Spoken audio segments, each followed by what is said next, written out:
Okay, this is part 4, man, of the Banshee review of Little Fish. If you haven't had an opportunity to watch Little Fish, man, please stop listening now. Major spoilers ahead.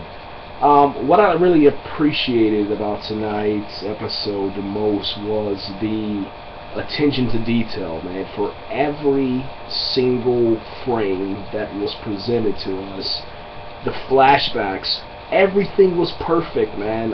When you were inside the courtroom with the interview with the cancer agent, I believe his name is like Rice or Ryson or something like that, and while he's talking to the Banshee PD and Carrie and a few other people, he's asking them about their situation and what made them make the move on Rabbit. Why did the officers, the deputies, take civilians into a firefight? You know, an old Western type firefight. And as they're talking, you get to see flashbacks to season 1, which is just done perfectly, man. Moving on, let's talk about the Rebecca and Kai Proctor situation. Okay, this to me was another example of why this show is 50,000 times better, man, than any show that's on television right now. It's ridiculous. All right, so everyone was wondering, you know, like at the end of season 1, Rebecca presses the send button and she calls that telephone. The mayor's the mayor's sitting inside of the building where the casino, the future casino, is going to be, and he gets blown up. And obviously the weight of that, once someone finds out, either Rebecca or someone notifies her, or the town starts talking that the mayor was killed in this casino explosion, or this construction building explosion, the pressure and the weight of that has to begin to do something on a person. It has to affect them in some way.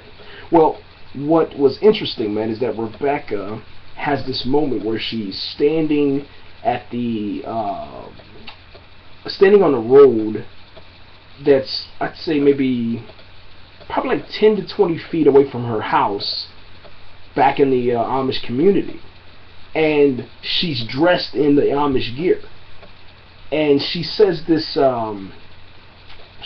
thing about, all I have to do is, knock on the door to my home, say the correct things, and I'll be sleeping in my own bed tonight. And then Kai Proctor, which was just genius. They show Kai Proctor step up, and he's like, Rebecca, what is this? And he says, I thought that you had already decided that we're going to leave all this behind you.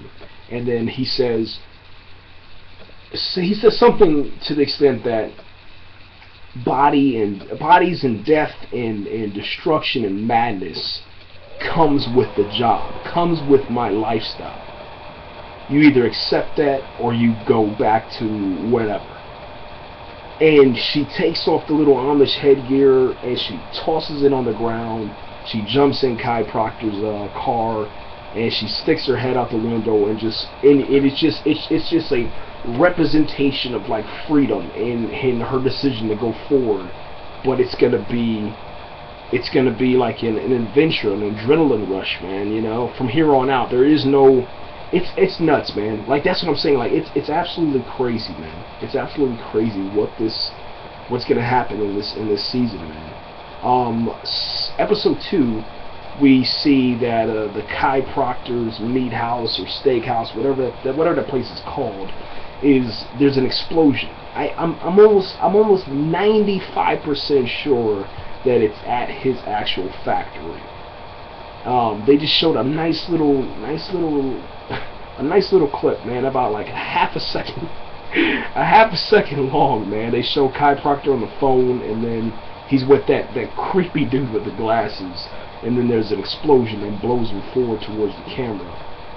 It's just one of those things, man, with Banshee, man. Like, there's so much stuff to cover, and this is already, I think we're on I think this is part 4 right now.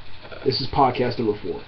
We have to move on to podcast number 5, and I think that will be it. Once we get to number 5, then I'll rewatch, and then I'll come back and talk about some other things. Best show ever. Best show ever, man. Spread the words, people. Spread the words. Let's get it out there.